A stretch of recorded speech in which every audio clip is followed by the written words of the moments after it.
Hey, everybody, we got AI agents everywhere. You're watching Techstrong Gang. We'll be back in a minute.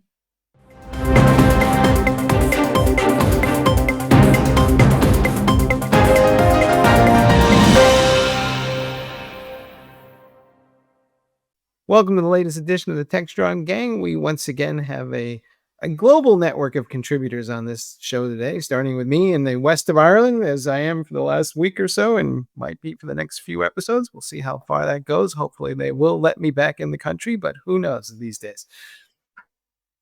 Anyway, our guests for today are way out on the West Coast. Let's get started there. Lisa Martin, how are you? Good to see you again as always. Doing well.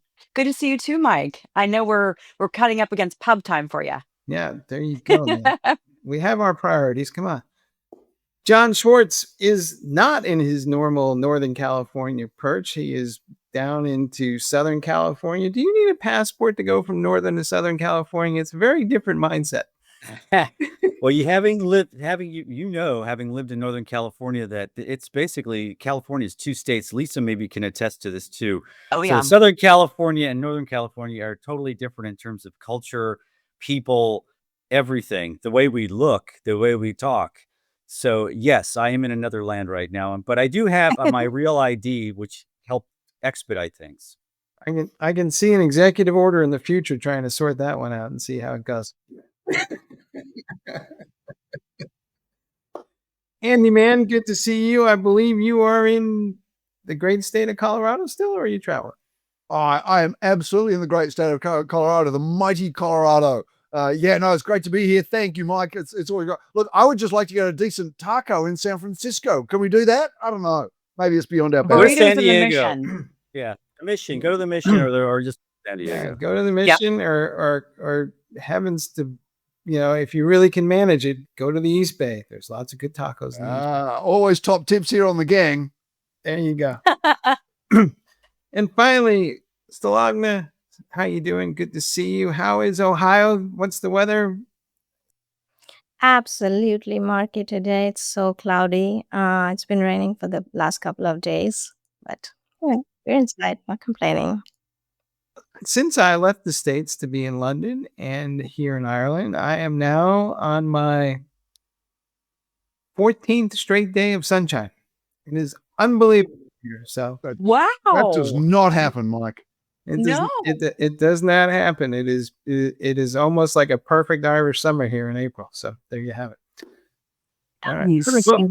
Well, let's jump into the news of the week, and we'll start with Google Cloud next. It's not like they didn't announce a few billion different things that were kind of mind-boggling to track this week, but the highlight of it all was that they have a raft of AI agents that they're adding for every given task in the world, and then they created this agent-to-agent protocol that will hopefully interconnect all these things, or at least give you some mechanism for doing that. And they've got like 50 other vendors helping them out with this whole thing. And then there was all kinds of coding tools that didn't come as much as a surprise. But the only thing that I found a little bit troubling is like everything being announced is like a preview, and some of it's a public preview and some of it's a private preview, and it's not clear to me that any of this stuff actually exists yet. But Sulgana, I know you've been following Google AI on all the sites. We have stories on Techstrong.ai. We have stories on DevOps.com. I think there's a few on Techstrong IT by now. But what, as someone looking at this from afar, what did you get out of this? So Google did indeed make a flurry of announcements at Google Cloud Next around AI. And they even detailed how it's working with over 500 customers in that space, and how Google's AI tools are helping customers solve real-world problems. Because a lot of the companies are still in the discovery phase, finding proper use cases that can be advanced with AI. So obviously, again, the highlight was Ironwood, which is Google 7th generation TPU. Their custom AI chip. It is said that Ironwood is 3,600 times better performing than the first generation of TPU and 29 times more energy efficient. Other than that, I saw a lot of announcements around AI. There were enhancements for AI inference, and particularly one that caught my attention was this announcement around AI agents. That there's this agent-to-agent framework which Google announced. So it's an open protocol that allows AI agents to communicate, to collaborate, and exchange data across platforms and applications. So the agent to agent framework has been built with contributions from over 50 technology partners, and that includes Atlassian, that includes Cohere, LangChain, Salesforce, SAP, Cognizant, KPMG. And so it looks to me like that they're really pushing for AI agents. And there's also a platform now for building and deploying AI agents. So it looks to me like they're definitely pushing more for AI agents to be integrated into the workflows for more better automation and easier use of the tools. Mhm. John, it's no secret that Google stubbed its toe early on when it was kind of moving into this AI space. And they do like to remind everybody that they invented the transformer that everybody else then took and made $1 billion on. But um, as you look at all this stuff, do you think Google's kind of making up some lost ground here with, or Yeah, you know what this reminds me of? It also reminds me of Salesforce. So you have these two companies that are overcompensating, shall we say? I mean, I looked at just the raft, the scope of this announcement. It was overwhelming, and I'm glad you mentioned that this idea that some of it is available and some isn't. Some is in closed beta testing, and that's something that we're going to talk about. That I'll mention about Atlassian, and it all kind of you kind of all put it together. And you've in less than a year, we've had dozens of companies. Name any major software company or any type of company with any type of enterprise solution that have announced some form of AI agents. Some may be available, some may not be. We don't know if they're interoperable. We do know that it's a massive market. I think Futurum just came out with a report that agentic AI is going to tackle up to $4 trillion worth of human labor globally by 2030, which parallels this idea from Jensen Huang of a multi-trillion-dollar economy opportunity with billions of automated digital workers. So think about, to me, I think about the CIOs and how they're going to prioritize this because they are under pressure from the top level to actively ramp up AI adoption and use. And so Google's throwing its considerable weight behind it. I'm not saying this is it's always good to have options, but I think we've almost kind of overwhelmed and flooded the zone, so to speak, with what IT managers have to cope with and what they're going to have to piece together. And it's not going to happen overnight. I mean, this is going to be slowly rolled out, and there's going to be a lot of trial and error. So in a sense, when I saw the Google announcement, I was thinking, this is interesting, but it's also probably part of this overwhelming wave of tools and options people are going to have to consider. Andi, were you shocked and awed? Because that sounds like what they were trying to do. Look, I wasn't shocked. I mean, I will tell you, I'm not impressed with stalling announcements. It's a blight on our industry generally, this idea of we're going to have this software available sometime real soon now. I do not love that. But look, Google's had a good history of building custom chips, right? The custom ARM64 based tensor chip for their cell phones, for their Pixel. Actually did a really interesting flip on what cell phone processing was able to do for photography specifically. This Ironwood's probably a logical extension of that. It's smart for them to move into AI for testing and QA, for example. These are known knowns.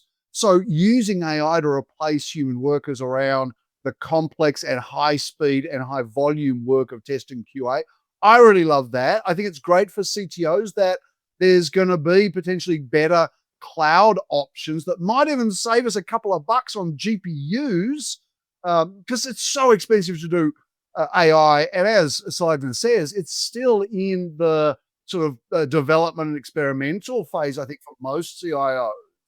I do worry about agents talking to agents, and I actually feel like that's getting a little bit ahead of where CIOs really are.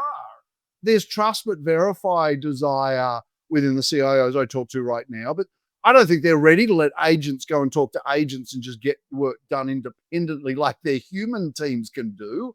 So I wonder if they're getting too far ahead of the game. But look, you're absolutely right, John. They've got to get up there and talk about their multi-billion dollar, their billion-dollar investments. They've got to catch up essentially to OpenAI and others, but they're taking it through a new angle. And I really like where they're going. Mm-hmm. Lisa, back in the day, we used to have this phrase. It was called vaporware.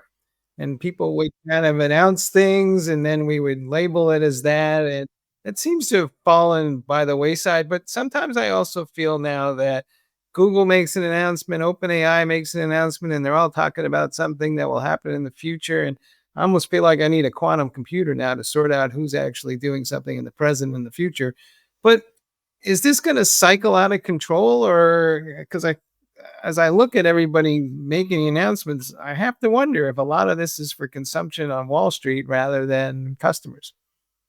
That's a great point. It's a marketing challenge for sure. I noticed the same thing that you guys pointed out. A lot of things in preview, in beta. Some customers have access, lots of others don't. It's a marketing challenge because they have to message this appropriately to their target audiences, the developers, the DevOps teams, for example.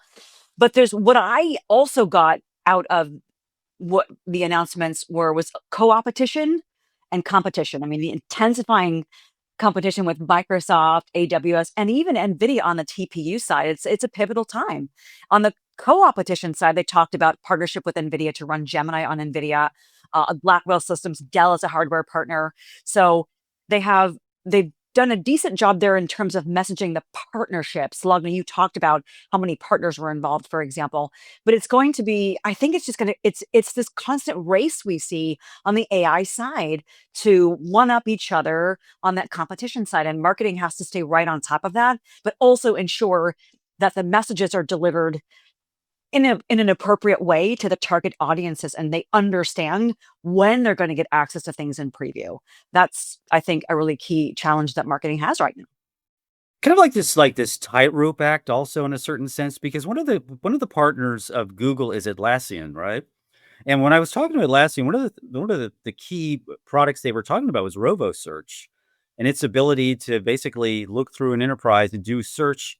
And they juxtaposed what they do versus Google, which they consider more of consumer search. And I did point out that Google's actually looking into the use of AI for enterprises as well. So in a sense, they're working together, but they're also, in a sense, Yeah. consider Well, themselves hold that thought because we'll come back to Atlassian in a minute. Yeah, All right. sure. But it's I think that's a theme though that doesn't just apply to Atlassian, but it applies to a lot of these other companies. I see Salesforce as a partner, SAP, ServiceNow, and there is going to be some friction in what particular agents do. It's going to be interesting to see how you the nuance or how you finesse that between competing, and it all comes back even to the Microsoft OpenAI relationship, right? It's just this co-opetition, as Lisa said, and it's that's going to be an ongoing, evolving story that they're all going to have to sort out. Sulgana, walk this through with me. How much of this effort is to kind of get people to not, I wouldn't call it a hard lock into the platform, but if all my agents need to interoperate with each other, am I not going to be inclined to kind of land on the same type of cloud? And will people, as they get in more and more in AI, start picking between Google, OpenAI, Microsoft, and maybe there's like 5 core platforms, just like kind of the cloud, but this is the next wave of that? Well, the intention generally is to keep as many customers as possible on the platform, and this whole rush of AI announcements, whether it's agentic or product enhancements or whatever it is, they're all geared towards that to cater to the customers wholesomely, so that they don't need to find another platform or go into another vendor or look for options elsewhere. So yeah, it's generally the idea is to be the one-stop shop, and so I feel like the more AI they add to it, the more tempting it becomes a product or even a platform. Right. And I Andi, think this just generally, Sulgana's. so I think just generally, the enemy of my enemy is my friend, right? So you think about who they're partnering with specifically and who they're threatened by. And so Atlassian versus GitHub, for example, is a pretty interesting head-to-head. Microsoft and SAP have always been a little bit head-to-head. Same with Oracle. So, you think about who they're partnering with, and it's actually pretty interesting to consider how they're trying to reshape that competitive landscape this way too. Andy, let me ask you something about the actual products that you're seeing. I mean, status notwithstanding, it seems like Google has a pretty solid plan here.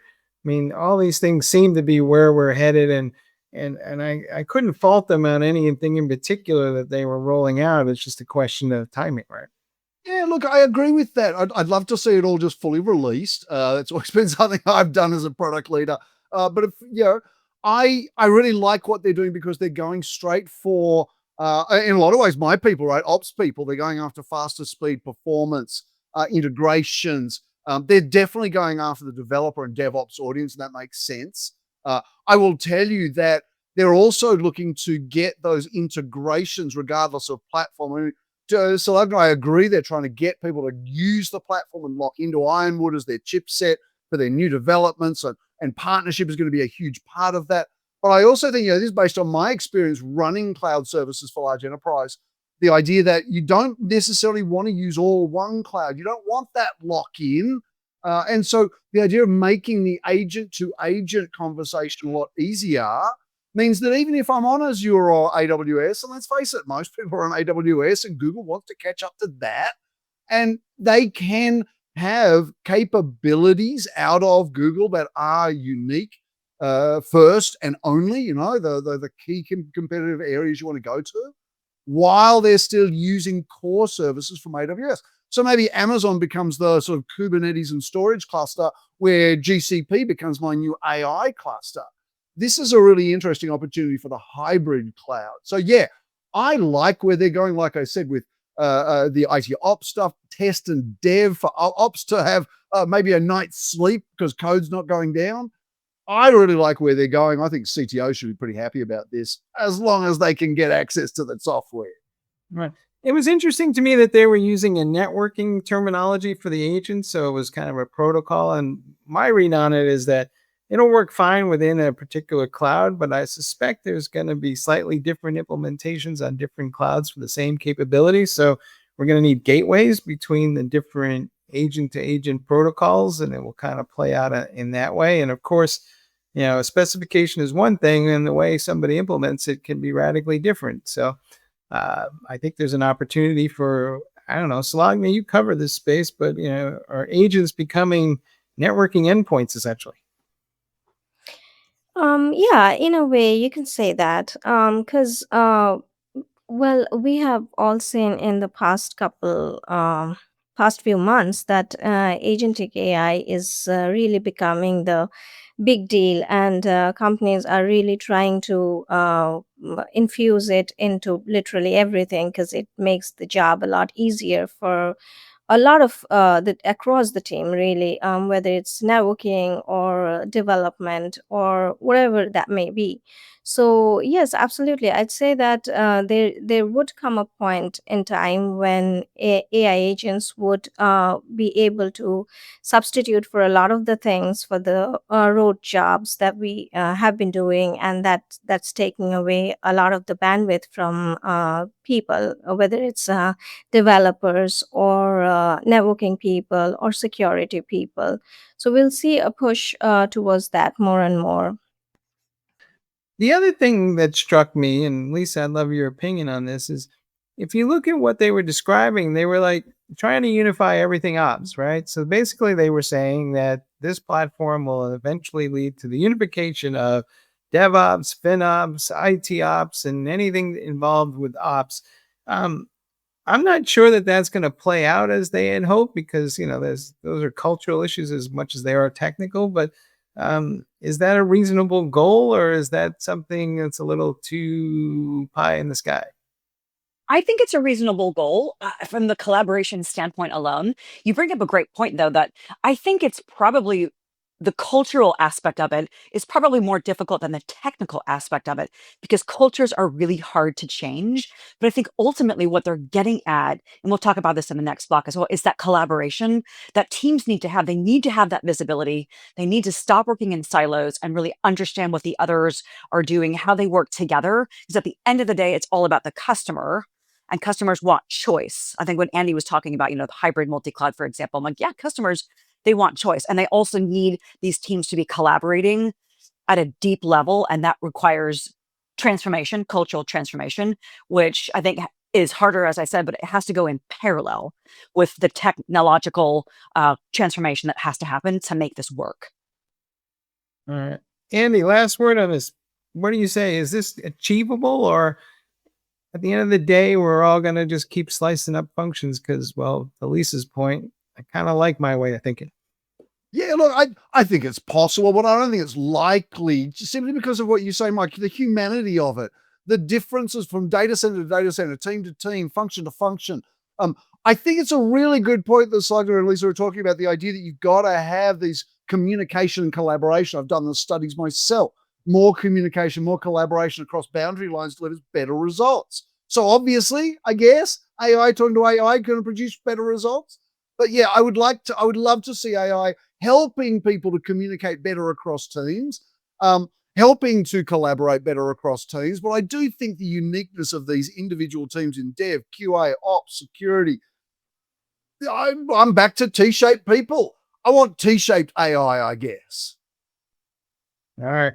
Well, I'm going to move on to our next subject here, but I would just point out one thing about there's an old maxim that says, good fences make for good neighbors. We'll be back in a minute.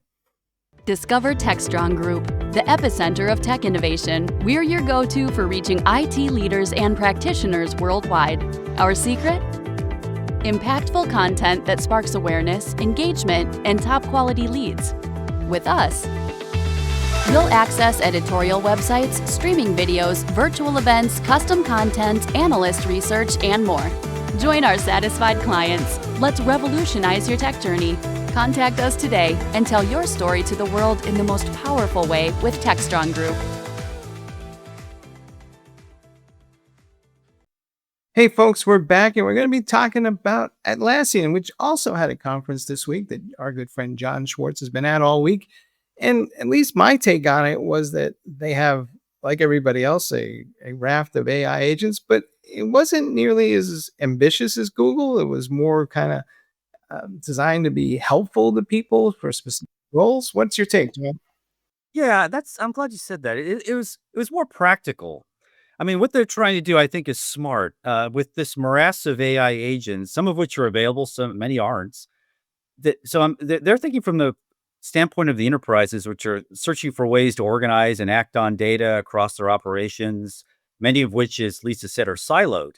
So Atlassian made a couple of announcements, and basically the theme is about curated knowledge, basically to inject some sort of context in finding data across enterprises, collating it, and then making sense of it to not only save time, but to improve collaboration, be more productive. And so a couple of things that stood out to me at the show were this idea or concept of Jira, Confluence, and Loom now are being supercharged with robo agents to form what Atlassian hopes will be the central core of a collaboration stack used for every team. The robo agents are basically designed to act as these configurable, customizable, AI-powered virtual teammates that do anything from the most minute task to semi-ambitious tasks. And they are being integrated into Atlassian workflows. Atlassian told me they have about 2,000 of these robo search agents within the organization. And in a sense, almost anyone can help build these things. And I think the reason why they find this so successful and appealing to their customers is that it's going to make it, first and foremost, easier to find data across an organization. They were telling me that 28% of an employee's time is wasted looking for information. Like, for instance, the vacation policy. How much time do I have left on my thing? And without naming any companies, I used to work at a company where we had 50 apps up on a screen on a bulletin board, and invariably people didn't know where to find the information, and it could have been in any one of those apps.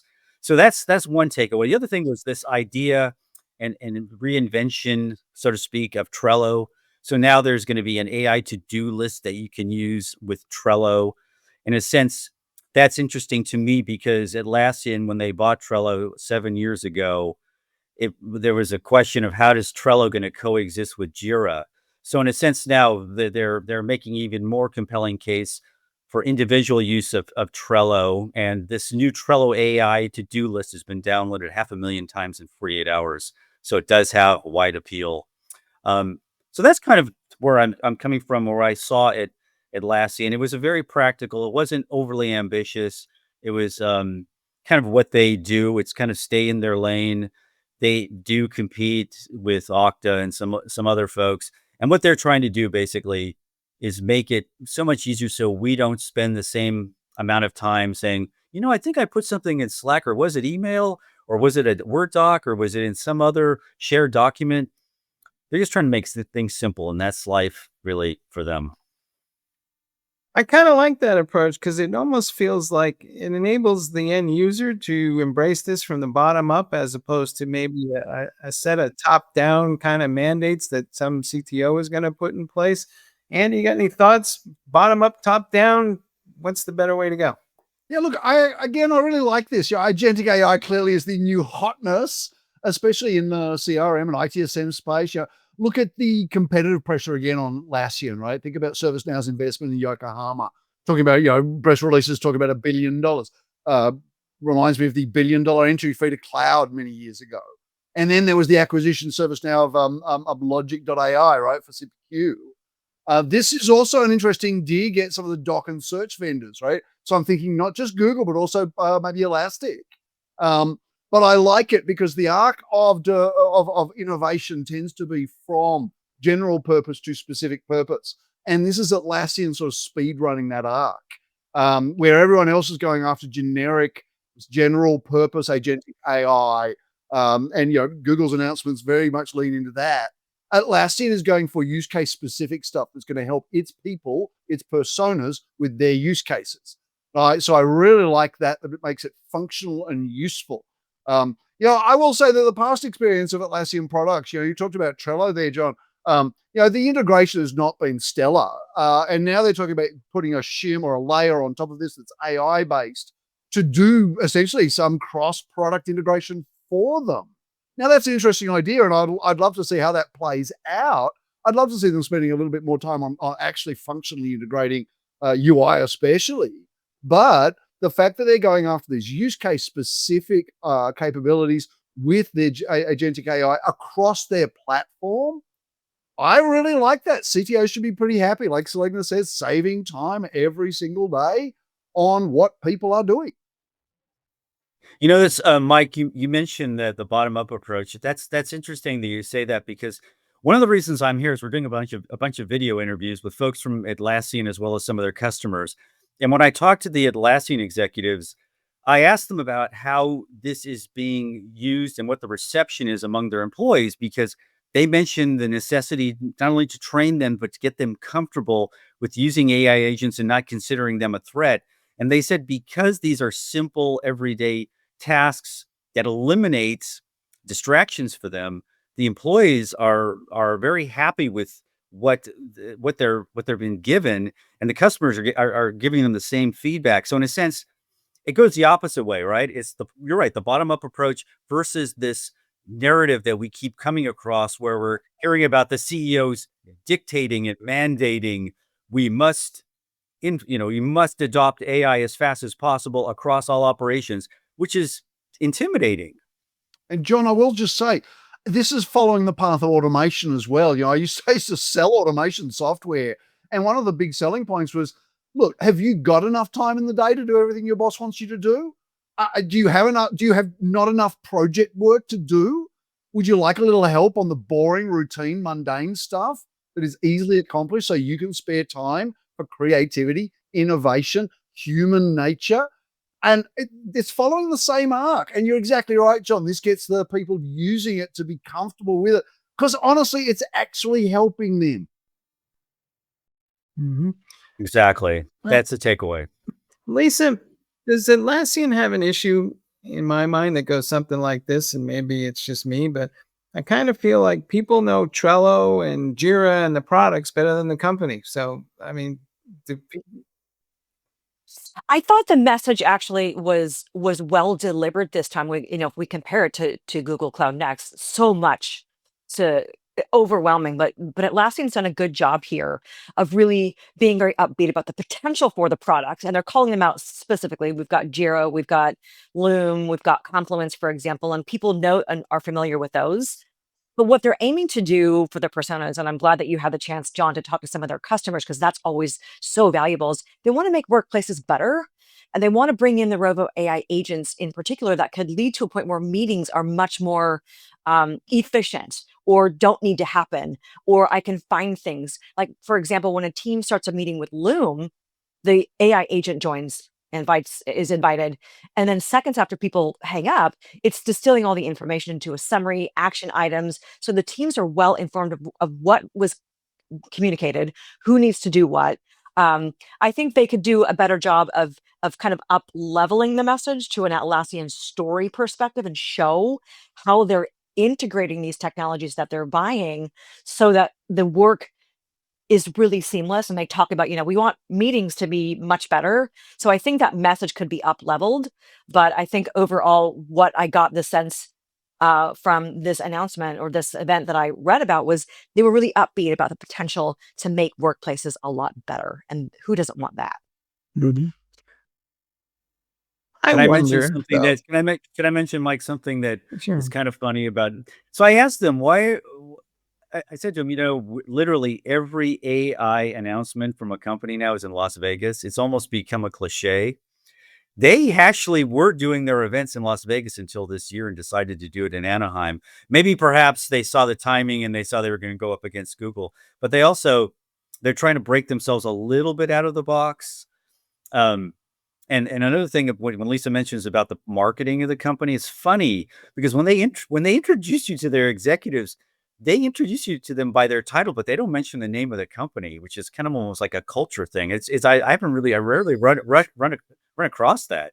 So I had to reiterate to each person, it's like, you work for Atlassian, is that correct? Because your name is not that the company name is not associated with you. It's here's the Rovo person, here's the Trello person, here's the Jira person. Andi, they're Australian, so is this an Australian thing or is it just an Atlassian thing? Look, I will tell you, Australians don't like to blow around trumpets too much. We have a whole thing in Australia. We call it tall poppy syndrome. If the poppy grows too high, you cut off the top, right? So there's a thing in Australia, tall poppy syndrome. So you don't want to necessarily show off and big mouth yourself. And so it is actually maybe a little bit cultural in terms of the Australian aspect to how you promote your business yourself or something like that. They're proud of their products and they should be. They're great products.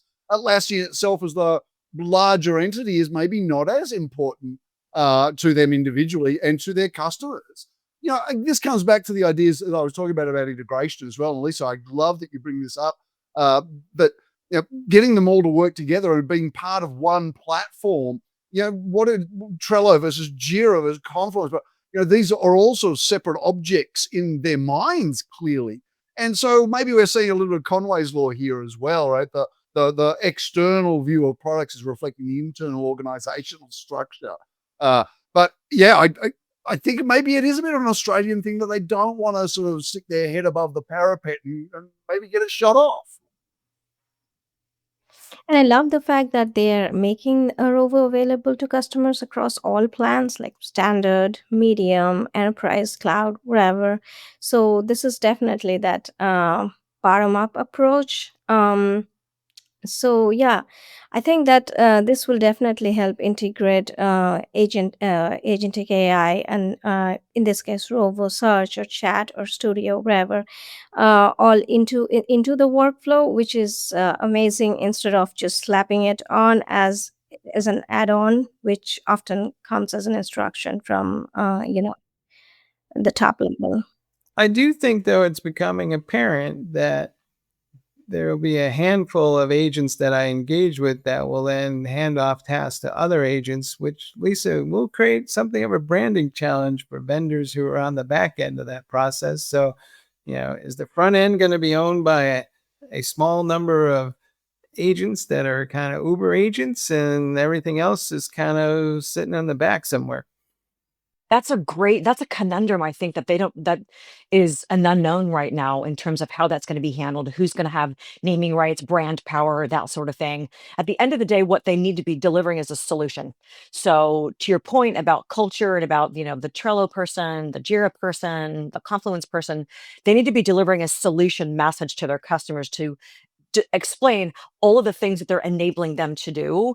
And the agents, I think, should be um, horizontal, but not at the forefront from a customer perspective. They shouldn't necessarily need to know whose agent is working with who's handing off. It just needs to work seamlessly for the customer for cultural transformation within an organization to actually be able to use these tools to collaborate better, to make meetings and workspaces better.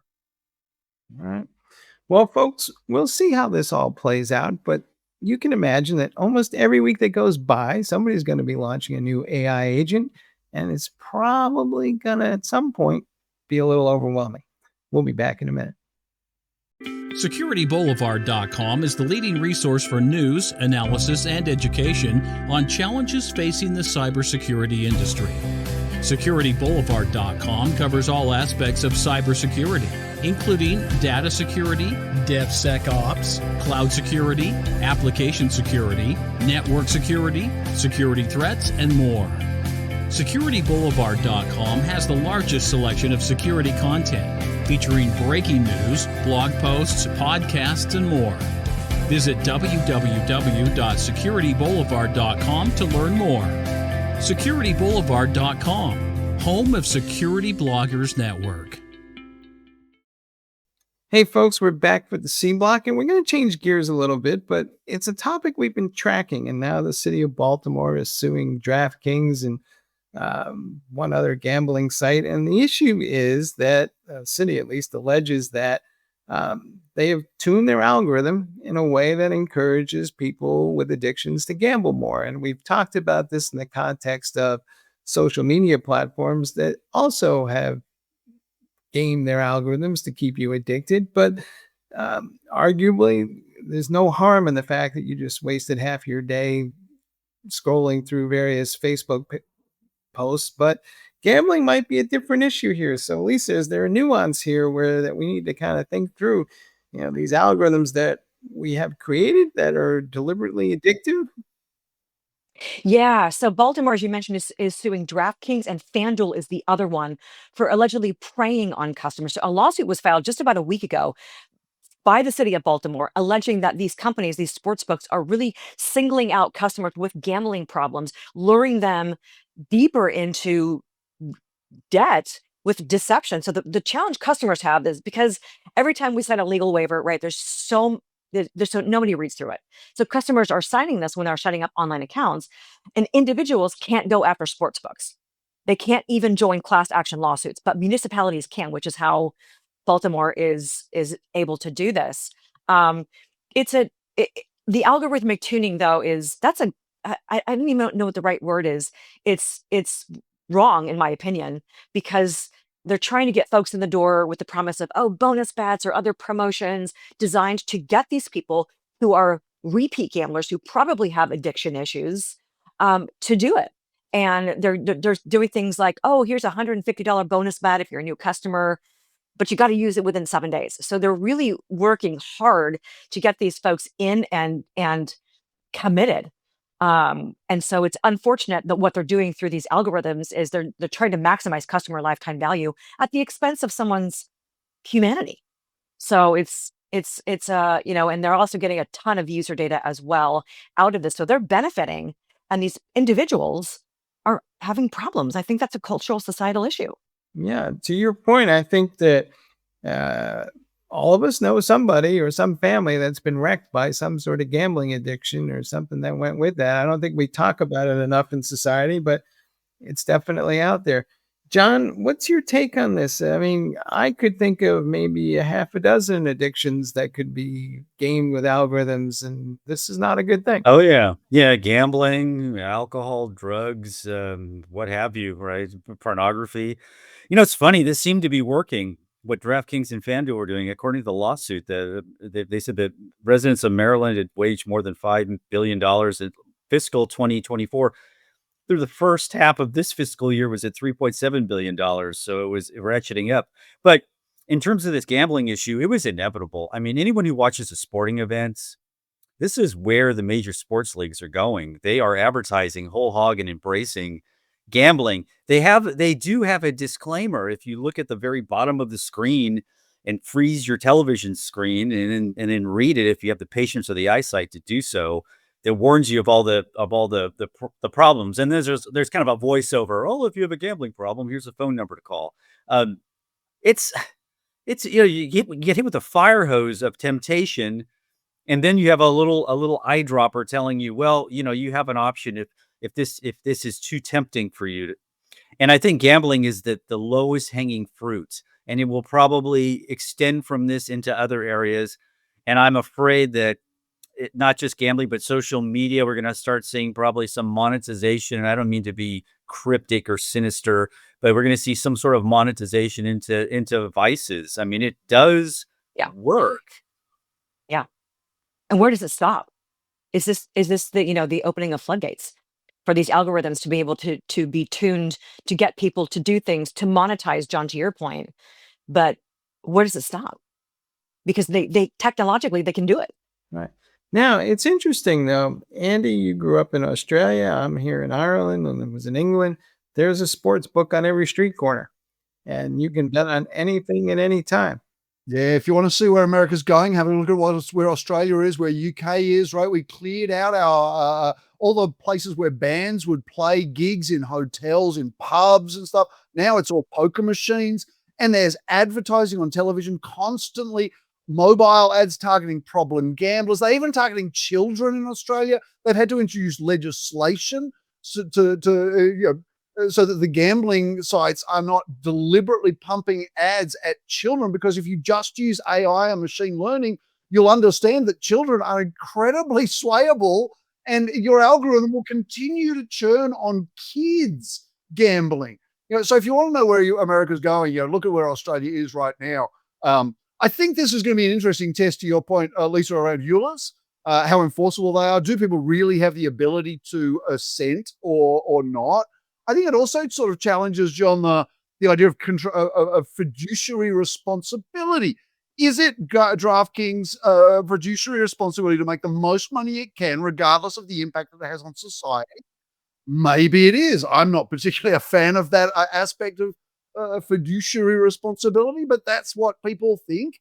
So I get it. And Lisa, gambling is so addictive. It is. I studied this in psychology. It's taken me back to my university days. It is the perfect addiction vector. It is random reward. You think of Pavlov's dogs and all these. Random reward is like literally the best training mechanism for humans, for mammals generally. And algos have proven to be toxic. You mentioned social media, John. Think about things like Cambridge Analytica. Think about the Wall Street flash crash as alternative examples of where algos have gone rogue.